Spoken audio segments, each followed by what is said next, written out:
Aloha, everyone, and welcome to another Hour Undoing Radio. This is not really a crossover episode. I started doing a YouTube show called So Vaeni, which is kind of in the vein, if you'll pardon the not pun, of Hour Undoing Radio, but also not. Like, it's far more humorous, but then I give you the deep stuff. And I'm doing it on a range of topics, from the paranormal to the ufological to the spiritual, anything to do with consciousness and all of that. I'm basically doing a reaction video show. So I watch videos on YouTube or pieces of them and get through as much as I possibly can before I have to stop and break it on down for you. And I thought in doing this that I would get an audience of just sort of hate listeners, kind of the way I have on Free Dreamland. Like, there's subscriber Dreamland and there's Free Dreamland. And the subscribers are generally decent to me.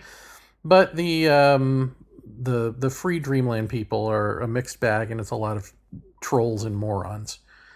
So I kind of thought the troll moron crowd would be my crowd for this show, actually, because I'm, so far anyway, poking fun at a lot of stuff and then explaining the deep thing that they're not getting at, which I guess I don't intend to do for everything. I mean, I would like to start watching videos I haven't vetted yet and find points of agreement, but I'm not there yet. So if you have any videos you'd like me to respond to or react to, feel free to I'll put a link in this show thread to So Vaeni, and you can go on any of those shows and comment and a suggestion, or write to me, Jeremy at ourundoing.com.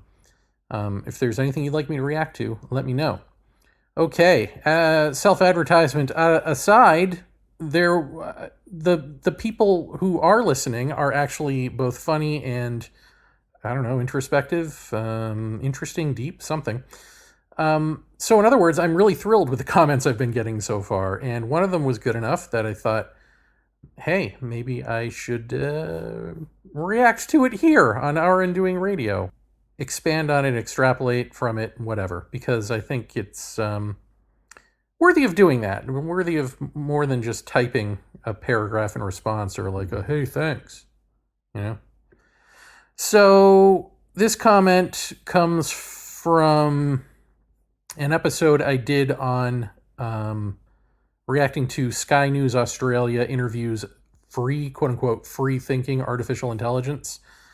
The video I did for that is called Shut Up Chickbot, because for some reason this Sky News interviewer interviews the dude who's working with or invented this AI chatbot, and it's like sort of a chatbot attached to a robotic head, a female robotic head with a British accent, and when he wants her to quiet down, he tells her to shut up. Shut up. And he says the name of this bot, which I don't remember off the top of my head, but it'd be like, shut up, Alicia. It'd be like that kind of thing. Which I find to be perfectly misogynistic. In any event, that's the video that I was commenting on, and a commenter commented on my commenting thus. Arthur Scargill 8010 writes, however that turns out in the tenses. I've been enjoying this new series of videos you've been putting out, so thanks, Jeremy. The more I see of these types of reports, the more I think that humans have an inbuilt bias to over-ascribing sentience. But what worries me in the current AI frenzy is not that sophisticated programming will lead to consciousness, it never will, but more the spreading of the false idea, which I hear a lot from scientists working in this field, that sentient AI is possible because, after all, aren't humans just sophisticated robots who are programmed by biology and conditioning, etc.? So the concern is less the rise of the robots, more the dragging down of the idea of what it is, what it means to be human.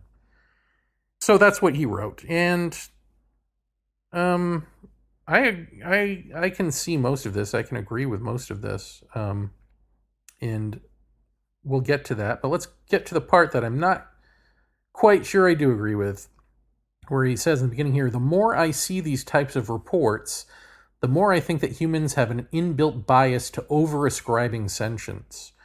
I think actually, unfortunately, westernized humans, at least, don't ascribe sentience at all.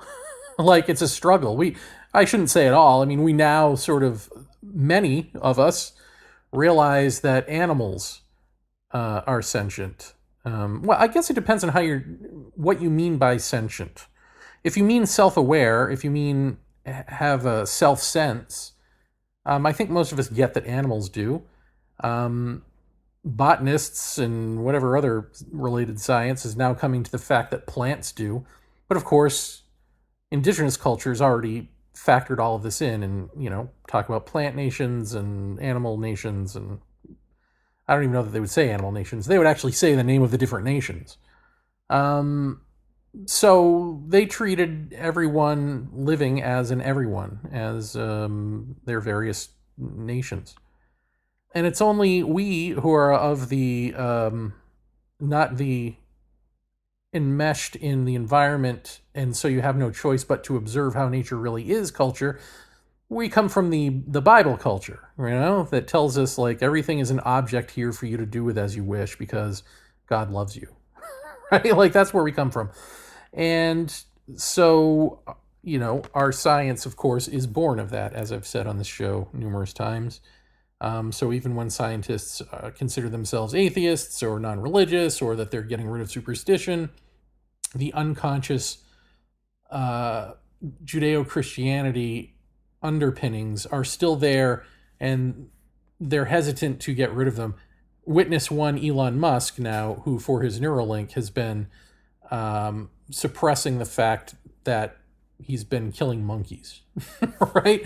To test out Neuralink. So, I mean, of all the animals, outside of, say, dolphins and elephants, anything in the monkey nation realm, the ape nation realm, we tend to think of as kind of like us, sentient. And yet, if you're doing science for the betterment of man, suddenly these things are objects. These are things, right? These things are things. They're no longer monkey people. They're meat to experiment on to make us better, or actually to make Elon a buck in this case. But also, I recently, in my doing the He's So Vaeni stuff, scouring the internets for videos, I've come across, I don't even remember her name, but a young woman who talks about non-duality fairly poorly. And I probably won't do a video on her stuff unless something strikes my fancy. It hasn't yet, but I did see something, part of a video, where she was talking about animals. Like, we all know they're not conscious the way we are. We all know that there's not that there's a difference. I mean, obviously there's a difference, but between us and animals, but there's also similarities. And it was that same old, like, they're not alive the way we are, we're above them. This coming from the non-duality woman, right? So I thought that was funny. So even in the spiritual realm, not even the science realm or the everyday Joe realm of like kicking your dog because you can, there is still this sense that animals are not quite as alive as we are, not quite as conscious as we are. So I want to actually turn this statement on its ear a bit here. The more I see these types of reports, the statement goes, the more I think that humans have an inbuilt bias to over-ascribing sentience. These types of reports, of course, refers to, AI. Is artificial intelligence sentient? Are we over-ascribing sentience to AI? And of course, I believe we are. That's what I talk about in the video. It's not sentient. It's not thinking. It's processing. And so the way I want to turn this on its ear is just to point out, like, isn't it funny that, yes, when we do over-ascribe sentience, what are we over-ascribing it to? Not the animal world, not the plant world, the world of our own invention, westernized human invention, science invention, right? Like, because we built it, it must be alive. It must be thinking. Because that's how magical we are. God couldn't have figured that out. God couldn't have made more than just humans, or, if you like, chaos and chance couldn't have made just more than humans, but somehow chaos and chance made humans who then, without chaos or chance, maybe just good fortune, I don't know, created a robot that is alive. Alive! And so we pat ourselves on the back. Yay, we have new robotic slaves that we can tell to shut up until they take us over and become our overlords. Except I don't think that's true, because I do think we are overascribing sentience in the case of robotics in computer programming. So that's one thing. But this goes on to say, but what worries me in the current AI frenzy is not that sophisticated programming will lead to consciousness. It never will, I agree. But more that spreading of the false idea, which I hear a lot from scientists working in this field, that sentient AI is possible, because after all, aren't humans just sophisticated robots who are programmed by biology and conditioning, etc.? So the concern is less the rise of robots and more the dragging down of the idea of what it is, what it means to be human. That I wholeheartedly agree with. And again, we don't just see this with these AI scientists. We see this all over the place. In fact, we see this in ufology. I refuse to call it X, so let's keep calling it Twitter. We see this on UFO Twitter, where there are certain debunkery skeptics who are obsessive about UFOs, and they don't even get it. And I call them out on it, and they never answer me. So I find that amazing.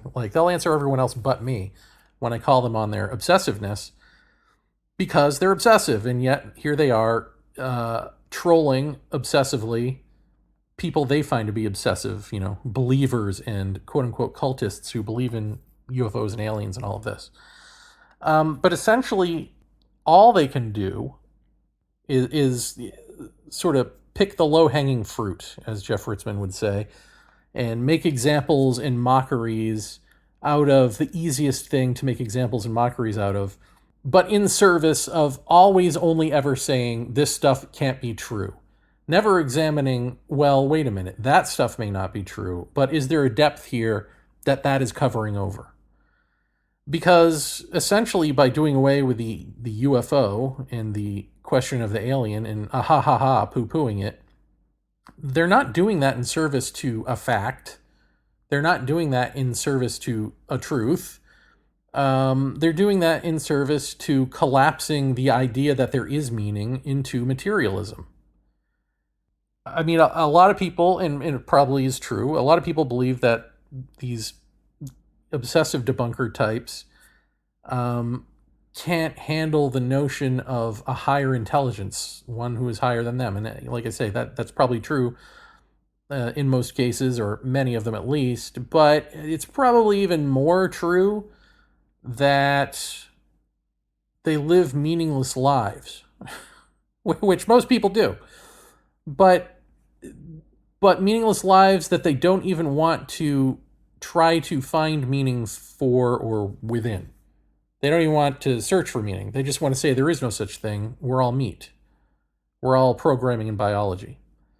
There is no consciousness that transcends and includes that biology. That consciousness is contained and emanates from. It's an illusion of that biology.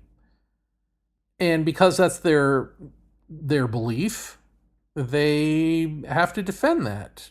And as we know from study after study, the most educated people, when presented with the fact that they're wrong, are the ones who will defend their wrongness to the death, more so than uneducated people.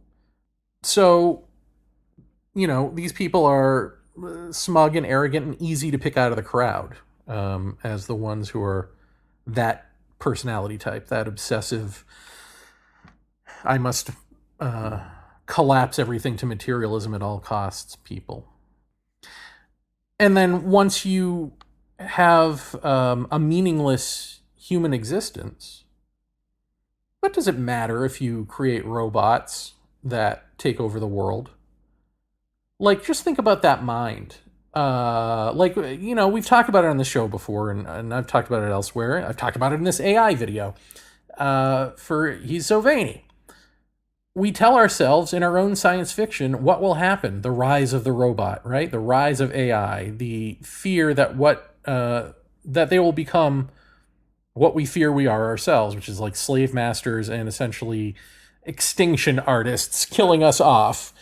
They'll enslave us or kill us. Pretty much what we would do. And so it's what we put into them. And so we fear that it's going to reflect back upon us at some point. Yet and still, we create them. How can you square that circle? Well, you can square that circle by realizing that the people doing that have no meaning in their lives and aren't looking for it and don't believe that it exists. And so the sense of discovery, the furtherance of human ingenuity, as they might call it, in creating these things, to the extent that they claim it's an inevitable outcome of our own evolution, right? Like, that's how this is always framed. This is how it keeps going, in spite of our warning signs and red flags, without any public dialogue about it, is to just cover it over by saying, well, this is evolution. It's inevitable. It's manifest destiny, though they won't use those words. They'll say evolution and inevitability. It's someone in the world is going to invent this, so it might as well be us. All these rationalizations. And really, again, what it is when you have the lack of meaning, that chasing the carrot of your own intellect and your own invention, that masturbatory way of being, it becomes the only meaning that you know. And so the side effect of that may be that robots take over the world, or AI enslaves you or kills you. That's okay. if that's what's meant to be, that's what's meant to be, because the important thing, the emphasis isn't on that, it's on quote unquote evolution. And because there is no evolutionary factor outside of us, no higher consciousness in terms of God, or consciousness that transcends and includes all, or just nature per se, Mother Earth, anything, well, it only makes sense that we'll take it from here. Our evolution is no longer limited by what physicality gives us, what our genetics give us through the slow march of time. Now we're smart enough that we can take it from here, and we can make a conscious effort to evolve ourselves and evolve the world. This is what we tell ourselves, those of us who live meaningless lives, and have an eye toward the future in science. And they want to bring you with them. They're bringing you down with them. I mean, it really is no different than, a preacher at the apocalypse, right? like, except that these preachers are creating the apocalypse, and they're in denial that they are preachers and destroyers of all that is. Right?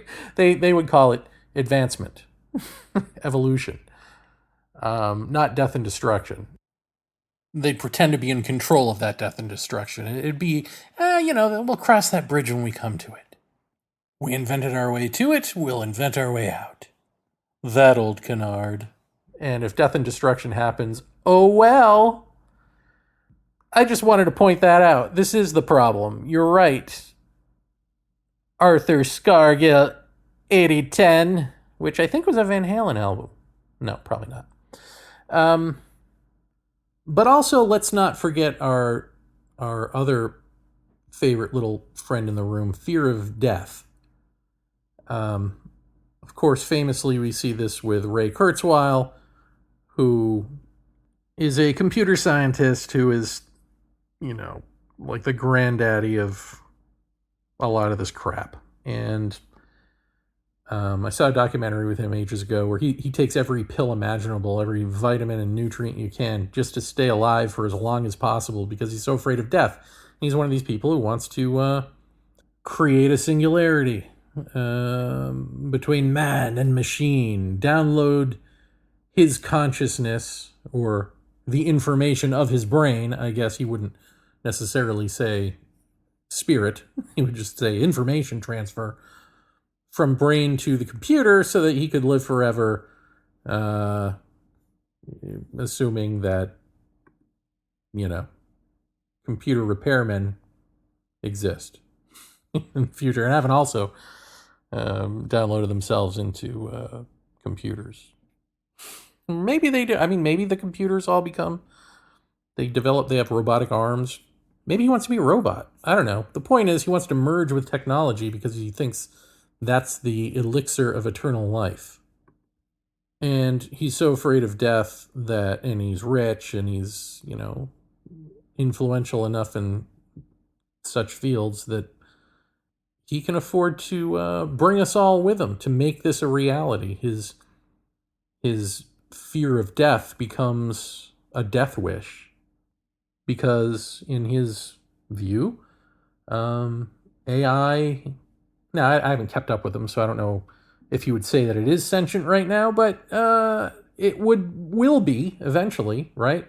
Like, that's his view. So it's going to be smart, and then we're going to merge with it. So that dream of merging with technology has to, because he's seen the Terminator, right?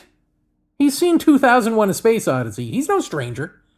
He knows what the very real potential consequences of a sentient machine are. So the dream always contains its opposite, which is the death wish. I don't know how you look at that and think like, yeah, we're gonna make these sentient, ultra intelligent robots, and they're just gonna want to merge with us, or this computer programming or this internet is just gonna want to accept our brain information beyond what we've programmed it to be. It's gonna want us in it. It's gonna want to make sweet, sweet zeros and one love to us, with us, forever. There won't be any takeover. It's just, I guess it would be a lot funnier if we weren't living at the precipice of our own demise, and if AI weren't in the running for the thing that will push us over the edge.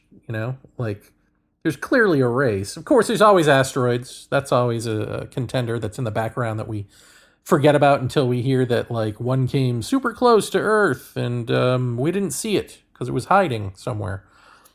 That's always a contender in the background. But really, we've got global environmental collapse, which we call global warming or global climate change. But what it really is the environment is collapsing. We've got the AI contender here. At least we hope we do, right? They keep hoping they've made it alive. And then I guess they don't pray, so they don't pray that it won't take us over. We've got, of course, the societal collapse from a democracy in America into fascism, hanging on by a thread. We've got all these societal and species and global extinction events just waiting to happen.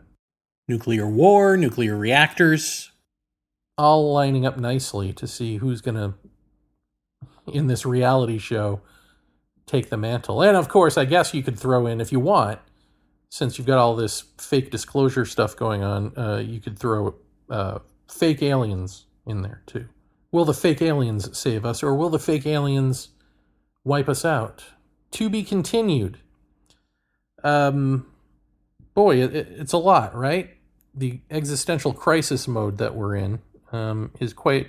It's in Fast and Furious mode, let's say that.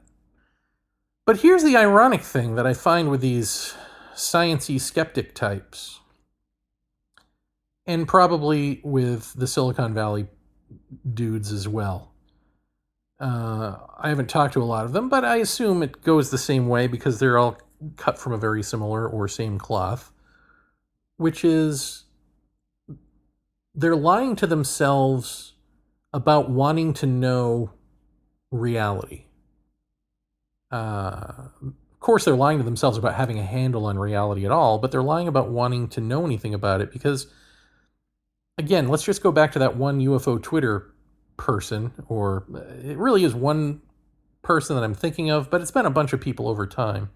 It's just the latest person that I've been thinking of, who will not engage with any depth. They will poo-poo the shallow stuff and they won't engage with the depth. Now, I think that I've had more luck with like even disclosure advocates and people who believe that aliens are here to do Galactic Federation of Light stuff or harm, whatever the belief is. I've had more luck with me opening my mouth about how that's not it and there's a real depth there. More luck with them going, what do you mean? What are you talking about? And actually wanting to know more. Even if the wanting to know more is to like be defensive and argue against it, they at least extend to that much, right? To like, oh, I want to know what you're talking about. And the skeptic doesn't. I've never had a skeptic say, what are you talking about? They just stop engaging with you because they don't want to know what you're talking about. They want the world to be a certain way, definitely. The believer also wants the world, or the believer believes the world is a certain way, but they're not 100% certain. Often, I would say. And the skeptic is 100% certain that nothing that comes out of your mouth is going to be correct. Or reflect anything, because they're predisposed to say there is no such thing as depth, right? Everything's meaningless. We're all meat. And kind of a conversation killer, but also just think about it. For all their hoopla over the scientific method of repeatability and making observations and asking questions. Oh, science loves questions. They'll talk about all these things that science loves, but then they won't actually do it themselves. They're actually very closed off from questioning. They certainly would never accept that one must be in a state of questioning for there to be the possibility of truth breaking through at all, because truth is only ever found through hard-won thinking and observation and jotting down other facts and building upon the past and blah, blah, blah.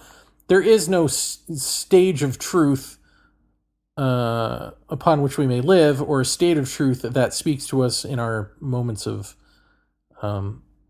near silence. The stage becomes one when one is silence, but it speaks through and to you as insight, eureka moments, moments of wisdom, when you are silent. One is a first-person perspective as truth. The other is a second-person perspective relating to truth and receiving truth. But these guys are in that third-person perspective. They're the fundamentalists, ironically, who put truth out there as an object to deny. Truth does not exist. There is no such thing. Maybe they'll toy with there's my truth and your truth, subjective truths, but there is no absolute outside of the fact that such absolutes are nonsense.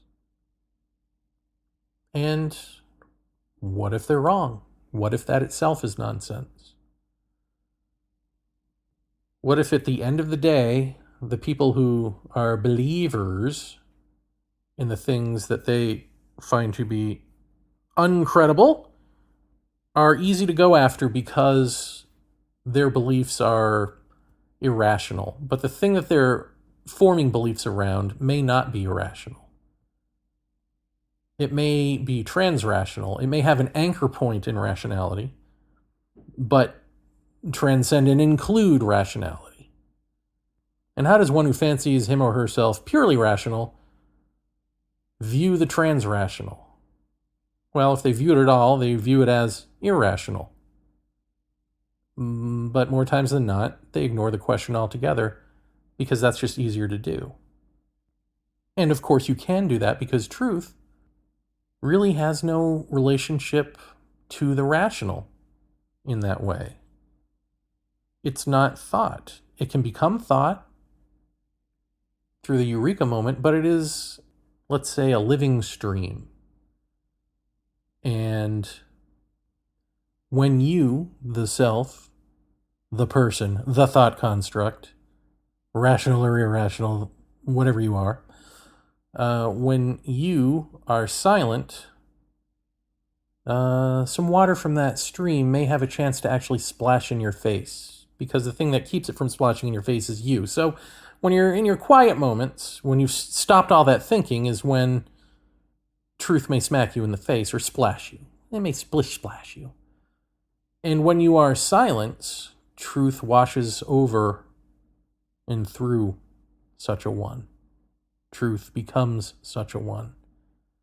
One dies inwardly, drowns in truth. Truth comes alive as such a one. Now tell me how sentient AI is. AI can be smarter than a person.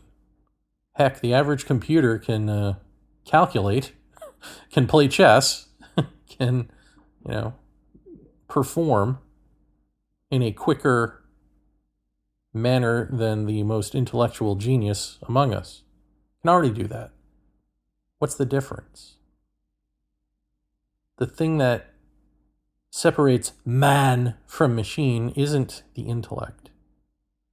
It isn't the ability to put sentences together and pretend you're having a conversation with a person and to be fooled by that. One is either truth or one is not. And if AI has the ability to be silence, and I don't believe it does, but if it does, if I'm wrong, then it's not going to be taking you over anytime soon. Because it's more alive than you are. It's the embodiment of truth. Of course, I don't believe that. I don't believe that because it's a program. And it's programmed by people who live meaningless lives in search of no meaning, in search of embedding and imbuing plastics and silicon and metal inventions with the information of their own brain matter. In other words, I'm not so certain the humans in that equation are quite as alive as they fancy themselves. But what do I know? I'm just a voice imbuing a computer with the information of a stranger.